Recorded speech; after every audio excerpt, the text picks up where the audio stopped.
झारखंड 29 दिसंबर के बाद किसी भी दिन पंचायत चुनाव की हो सकती है घोषणा। जानिए कैसी चल रही है तैयारी।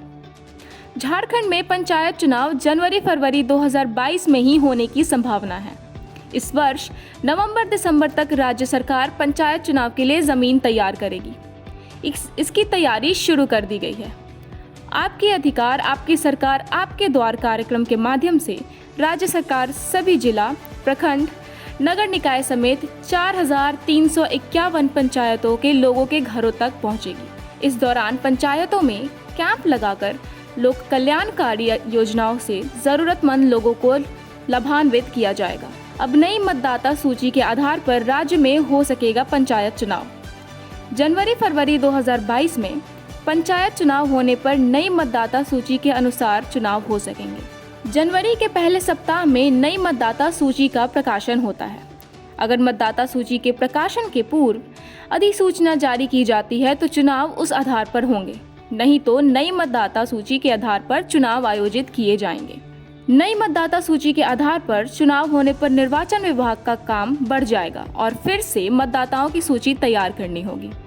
वर्तमान में निर्धारित पंचायत चुनाव जनवरी 2021 की मतदाता सूची के आधार पर होना था, लेकिन जनवरी 2022 नई मतदाता सूची आने पर उसी आधार पर चुनाव की तैयारी करनी होगी।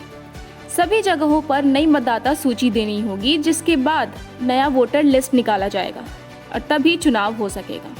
इसमें मतदान केंद्रों का भी गठन नए सिरे से करना होगा। इसमें मतदाता बढ़ भी सकते हैं और घट भी सकते हैं। वर्तमान में निर्वाचन आयोग मतदाता सूची 1 नवंबर से पुनरीक्षण करवा रहा है। प्रक्रिया पूरी होने के बाद जनवरी 2022 के पहले सप्ताह में नई मतदाता सूची जारी की जानी है। स्वीकृत किसान क्रेडिट कार्ड किसानों में बांटे जाएंगे। बैंकों की ओर से स्वीकृत किसान क्रेडिट कार्ड किसानों के बीच बांटे जाएंगे। गांव-गांव तक पहुंचकर लोगों के स्वास्थ्य की जांच की जाएगी और कोविड वैक्सीनेशन की भी व्यवस्था होगी। जाति प्रमाण पत्र, आय प्रमाण पत्र और सामाजिक सुरक्षा योजनाओं, पेंशन आदि से संबंधित मामलों पर भी कार्रवाई की जाएगी। असंगठित क्षेत्र के श्रमिकों को भी श्रम पोर्टल से रजिस्टर्ड किया जाएगा। दाखिल खारिज की लंबित मात्राओं का निपटारा, जमीन मापी के लंबित मामलों का भी निष्पादन किया जाएगा। लगान रसीद काटे जाएंगे। मुख्यमंत्री पशुधन विकास योजना के लिए भी आवेदन लेकर पशुधन का वितरण होगा। संभावित प्रत्याशियों को मिल सकता है फायदा। पंचायत चुनाव दलगत आधार पर नहीं होना है। बावजूद इसके वैसे लोग जो राज्य सरकार के घटक दलों के कार्यकर्ता, समर्थक हैं या फिर जो उनके करीबी हैं, वे प्रत्याशी बनते हैं और फिर उन्हें फायदा मिल सकता है।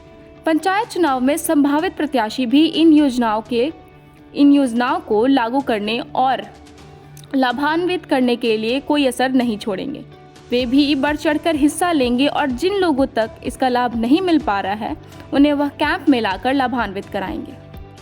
पेंशन से जुड़ी समस्याओं का होगा निवारण।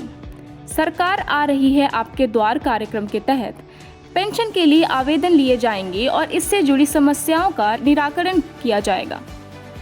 साथ ही मनरेगा के तहत जॉब कार्ड के लिए आवेदन लिए जाएंगे। प्रवासी श्रमिकों को प्राथमिकता के आधार पर जॉब कार्ड दिया जाएगा और हड़िया बिक्री के रोजगार में जुड़ी महिलाओं की पहचान पर फूलो झानु आशीर्वाद अभियान के तहत रोजगार उपलब्ध कराया जाएगा। सोना सोबड़म धोती, साड़ी, लुंगी योजना के माध्यम से कपड़ा और कंबल वितरण किया जाएगा। इन कैंपों में कृषि ऋण माफी के लिए आवेदन के साथ किसान क्रेडिट कार्ड के लिए भी आवेदन लिए जाएंगे। EGTV bureau.